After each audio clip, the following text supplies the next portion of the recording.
Today we have with us Dylan. He's been with us for a few days now. He's got a lot of intensity, a lot of hardcore stuff there. One of the big issues that his parents complained about was a vacuum cleaner. Every time they turned a vacuum cleaner on, he didn't just get nervous or fearful, he actually started lunging and trying to attack it. So that's some pretty serious stuff there.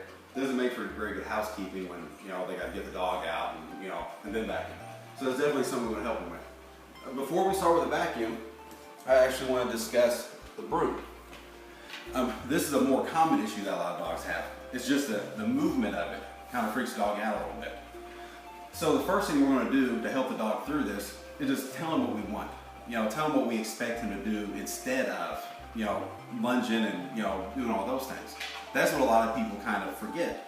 What most people do is they correct the dog for lunging at it, or they soothe the dog with affection and things like that to try to get them over the fear. We're not doing either one. What we're going to do is just tell the dog what we expect beforehand. So that way we're going to prevent the issue. And that is place. Place is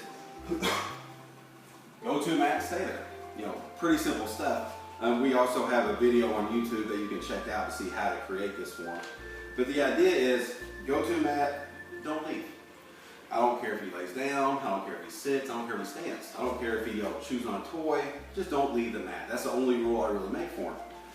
But by doing that, he knows exactly what's expected.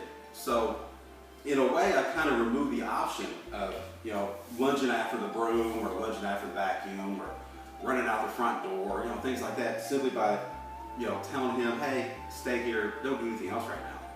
So as far as this stuff goes, I put him on the mat. I'm not going to start sweeping right by him just yet in the beginning. I'm going to start way, way back here. That way it's easier. There's enough distance here between me and him that it's going to be a little bit easier for him to cope with the fast movement of the broom. Once he gets used to this stuff, gradually get a little bit closer, closer. When I get up to him, to make it easier for him, I actually want to put my back to him.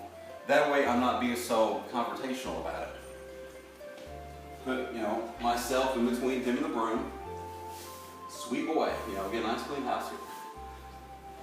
Do little circles around him. Again, keeping my back to him, making sure he's nice and cool about it. Once he starts to feel more comfortable, now I can start sweeping a little bit closer to him. Do this for however long it takes.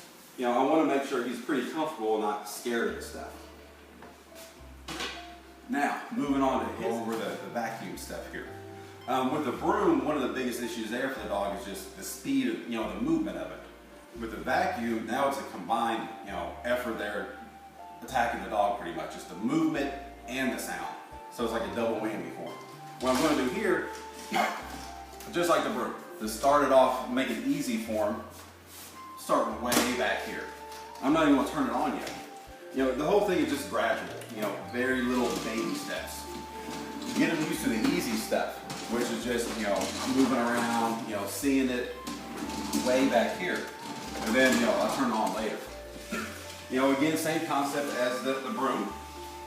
I want to get it a little bit closer to him.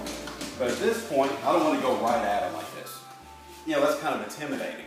I don't want to freak the poor guy out, So, my back's to him. Slowly walking up to him, keeping me in between the vacuum and him. That way makes him feel a little bit better about it. Once I'm over here, now I can, go through the motions again. Act like I'm cleaning the house. Back and forth, and then I would actually do all the way around him, do a few circles, a few laps, make sure he's okay with that. Now I'm going to go back over here, get some space. Now that I'm far away from him, now I'm going to turn it on. I'm going to go through the same stuff, back and forth, back and forth.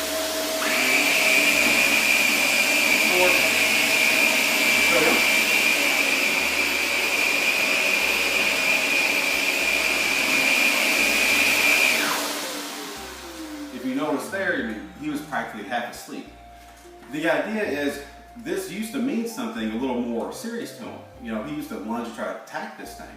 So what was it stemmed from? Who really knows? Maybe he was scared of it. Maybe he liked it. I have no idea what caused it. But this is how you fix it, no matter what the root of the problem is. just making him feel okay about it.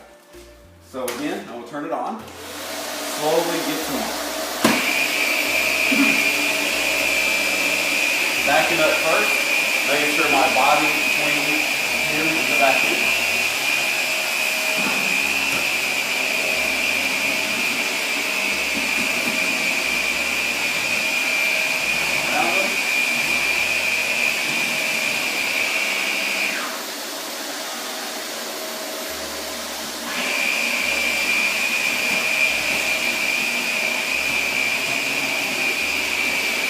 Once he starts getting more used to it, now I can face him. I don't really want to be staring at the guy though, because that may intimidate him, may scare him a little bit. So basically I don't want to look at him too much and just go about my business of cleaning the house.